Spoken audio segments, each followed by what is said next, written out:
네, 여러분 만나서 반갑습니다. 이번 시간에는 저항의 병렬 접속에 대해서 배워보도록 하겠습니다. 저항의 병렬 접속, 그림 3-10과 같이 각 저항의 양끝 단자끼리 접속한 것을 저항의 병렬 접속이라고 한다. 그래서 저항의 양끝 단자, 지금 R1, R2, R3의 양끝 단자끼리 서로 만났죠. 이런 것을 병렬 접속이라고 한다. N개의 저항이 병렬로 접속되어 있을 때 합성 저항 R0를 구하는 방법은 각 저항의 역수를 모두 더한 값의 역수가 되며 다음과 같이 나타낸다. 그래서 중요한 거는 역수를 모두 더한 값의 역수라는 거예요. 선생님이 지난번 과제를 내줬을 때 보니까 마지막에 역수를 하지 않는 친구들이 꽤 많았습니다. 그래서 이 밑에 부분만 계산을 하고 그냥 제출한 학생들이 꽤 있었어요. 그래서 구한 값에다가 또 역수를 해줘야지 총 저항 R0가 나온다 라는 걸 꼭 기억해 둬야 돼요. 좀 더 내려가 볼까요 이제. N개의 저항이 병렬로 접속되어 있을 때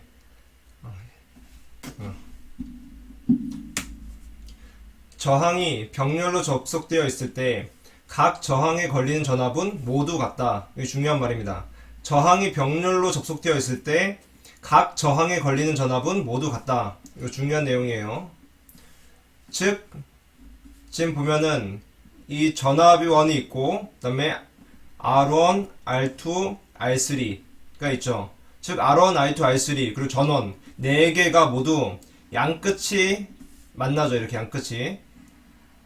저항도 만나지만 지금 전원도 양끝이 만나요.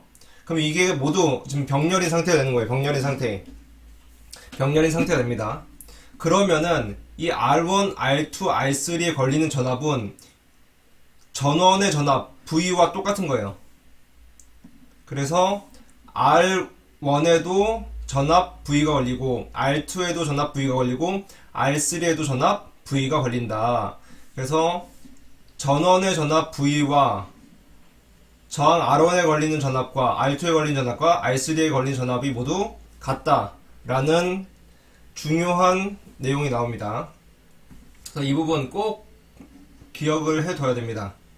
저항이 병렬로 접속되어 있을 때 각 저항에 걸리는 전압은 모두 같다. 그래서 그림 3-11과 같이 각 저항의 전압계를 접속하면 모든 전압계 바늘은 같은 값을 가리킨다. 그래서 중요한 내용입니다. 그래서 오른쪽 한번 읽어보죠. 병렬 접속의 특징 비유. 저항의 병렬 접속은 수도 꼭지에 파이프를 병렬로 연결한 것과 같다. 이 경우 파이프 통로가 넓어져 물이 쉽게 나올 수 있다. 즉 저항을 병렬로 접속하면 전류의 세기가 커진다는 것을 알 수 있다 라는 내용이죠. 즉 저항이 병렬일 때 합성 저항은 작아졌죠. 작아졌고 저항이 작아지면은 전류가 당연히 많이 흐른다 라는 내용입니다. 다음 페이지 보면은 또한 저항이 병렬로 접속되어 있을 때 각각의 저항에 흐르는 전류의 합은 전체 전류와 같다. 여기서도 중요한 내용이 나옵니다. 저항이 병렬로 접속되어 있을 때 각각의 저항에 흐르는 전류의 합은 전체 전류와 같다 라는 중요한 공식이 나오죠. 중요한 얘기가 나옵니다. 즉 I는 I1 더하기 I2 더하기 I3. 그래서 밑에 그림을 보면은 이 전원에서 총 전류가 나가죠. 총 전류가 나갑니다. 당연히 플러스에서 마이너스 쪽으로 이렇게 들어오겠죠. 총 전류 나가는데 이 총 전류가 가다가 이제 갈림길에 서요. 이렇게 세 개의 갈림길이 있죠. R1, R2, R3. 그래서 이 저항의 크기에 따라서 이 전류가 서로 다르게 흐릅니다. 저항이 작은 쪽으로 많이 흐르고 저항이 큰 쪽으로 적게 흐르겠죠. 그래서 I1, I2, I3로 이렇게 나눠졌다가 다시 이곳으로 올 때 다시 합쳐지는 거예요. 즉 물길도 똑같죠. 물길 이렇게 가다가 강물이 이렇게 가다가 작은 세 곳으로 나눠져서 다시 마지막에는 한 곳으로 합쳐지는 물로 비유해도 똑같습니다. 그래서 내용을 한번 보면은 다음 그림과 같이 저항 3개가 병렬로 연결된 회로에서 합성 저항 R0를 구하고 각 저항에 흐르는 전류값 및 전압 강화 값을 구하시오 라는 문제죠. 그래서 합성 저항을 구하기 위해서는 맨 처음에 합성 저항을 구하려면은 어떻게 하면 됐어요?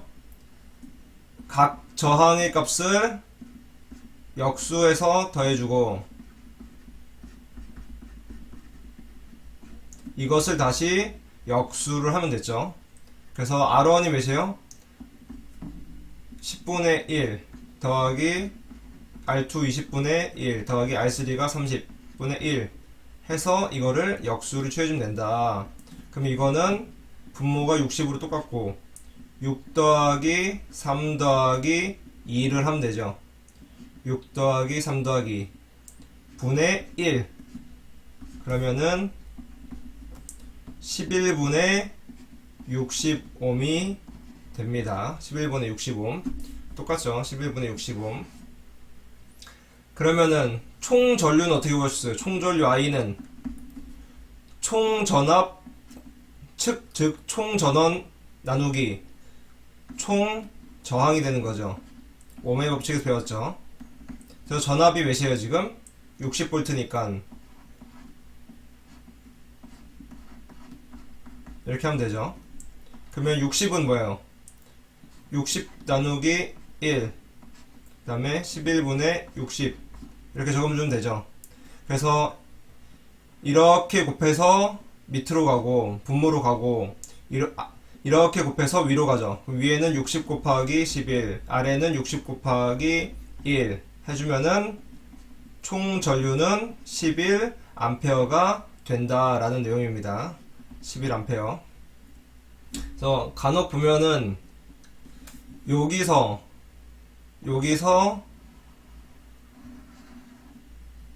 이렇게 넘어가는 것을 어려워하는 친구들이 있어가지고 선생님이 조금 그냥 자세하게 설명해줬어요.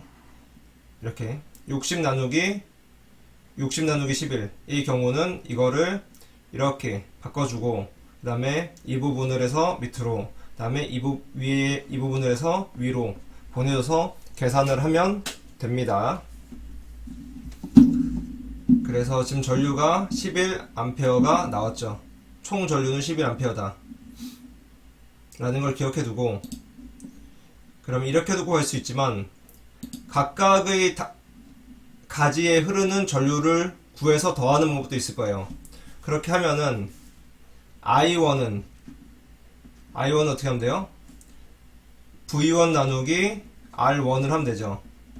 I2는 V2 나누기 R2를 하면 되고 I3는 V3 나누기 R3를 하면 됩니다. 근데 V1, V2, V3가 모두 V로 똑같죠. 즉 60으로 똑같고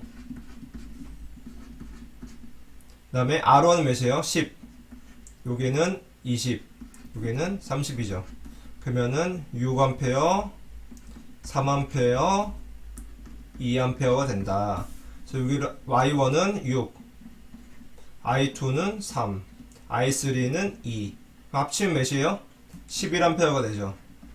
방금 구했던 것처럼 똑같이 11A가 됩니다.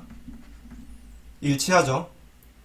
선생님이 전에 총 저항을 구해서 총 전원으로 나눈 값과 각각의 가지에 흐르는 전류를 구해서 더한 것과 같은 값이 나왔습니다.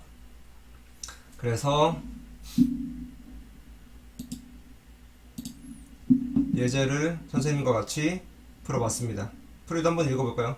저항의 병렬 접속 회로에서 합성저항 R0를 구하면은 11분의 60이 나온다. 그래서 여기서 이 해설에서 R0분의 1로 돼 있어요. 지금 R0분의 1 돼 있기 때문에 이 R0를 구하기 위해서는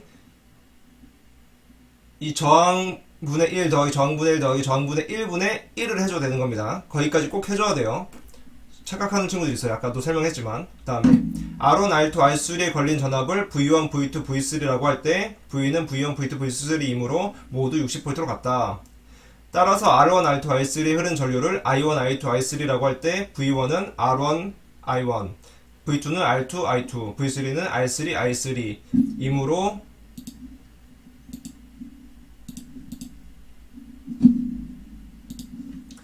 V1은 60V, V2는 60V, V3는 60V 해서 I1은 6A, 3A, 2A이다. 네, 선생님이 방금 했던 것과 일치하죠. 네. 그래서 한번 풀어보고, 지금 분류기가 있는데, 그리고 앞에 배율기도 있을 거예요. 분류기와 배율기는 선생님이 여러분들이 직렬과 병렬을 좀 익힌 후에 배우도록 하겠습니다. 지금은 이해하기가 조금 어려울 수 있으니까 직병렬까지 하고선 배율기와 분류기를 나갈 거예요. 네. 오늘 수업은 여기서 마치도록 하겠습니다.